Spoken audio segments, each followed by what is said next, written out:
Bonjour à tous et bienvenue dans cette nouvelle vidéo de Aide BTS MUC et Aide BTS MCO.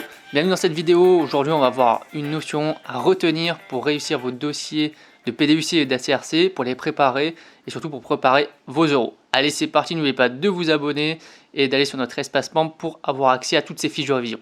Quelles sont les contraintes juridiques pour les UC physiques? On va voir ça dans cette vidéo.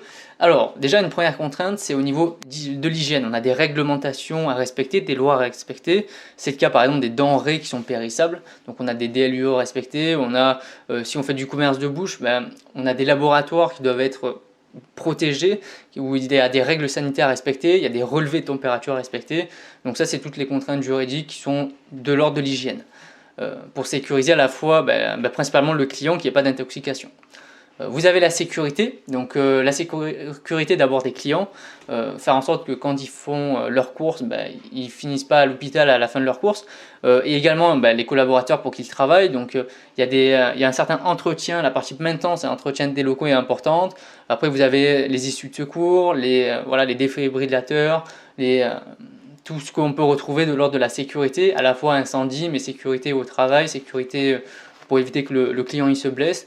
Et également, il y a la partie fournir des outils de travail qui sont adaptés au travail que les employés sont en train de réaliser. Ça passe par des cutters, par exemple des cutters qui sont adaptés au travail, justement, qui se replient tout seul. Il y a les chaussures de sécurité, il y a le matériel mis à disposition qui doit être en bon usage, comme les gerbeurs, les transpalettes, etc. Vous avez aussi au niveau du prix, donc il y a une première réglementation, une contrainte à respecter, c'est au niveau de l'affichage. Il faut que l'affichage des prix soit sur tous les produits qui sont présents en magasin. Ça peut passer par une étiquette électronique, par une étiquette papier, peu importe, mais en tout cas il faut qu'il y ait le prix. Il y a aussi la partie niveau de prix, à quel niveau est-ce qu'on doit fixer le prix.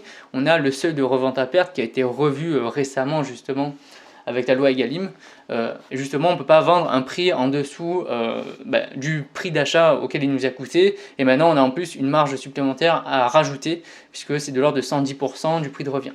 Donc on ne peut pas vendre un produit à n'importe quel prix, on a un seuil minimum à revendre. Après par contre on peut revendre au prix que l'on souhaite, mais bon après c'est le marché qui va nous gérer. Si on vend beaucoup trop cher, évidemment on ne les vendra pas. Il y a la partie des soldes aussi qui sont réglementés. Donc les soldes, tout simplement, il y a deux périodes dans l'année, donc qui sont de 2 fois 6 semaines en été et en hiver. Justement par rapport aux soldes, ils sont en train de réfléchir pour savoir s'ils ne les mettent pas sur 4 semaines maintenant. Donc c'est en train de voir. En tout cas, il faut respecter cette période, il y a des périodes de référence à respecter.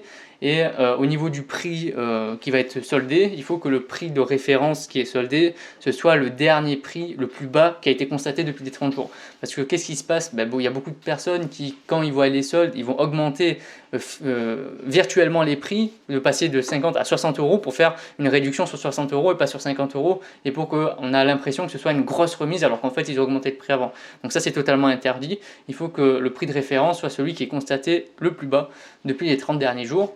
Et il ne faut pas avoir de réassort sur ces soldes, puisque le principe des soldes, c'est de liquider justement ce qu'on dispose. Et enfin, on a concernant la collecte des données, donc là on a la CNIL notamment, donc il va falloir déclarer les données qu'on va récolter sur le client, notamment par le biais de la carte de fidélité par exemple. On va récolter un code postal, on va récolter le nom, le prénom, l'adresse, le numéro de téléphone, et justement il faut déclarer ces types de données qui sont conservées par l'entreprise, en sachant qu'il faut, il faut satisfaire les droits des consommateurs, à savoir qu'ils ont la possibilité d'avoir un droit de regard sur ces données qui ont été récoltées. Donc quel type de données est-ce qu'on récolte? Ils ont le droit à ce qu'on modifie ces données qui ont été récoltées, et surtout ils ont le droit d'oubli, le droit de suppression de ces données.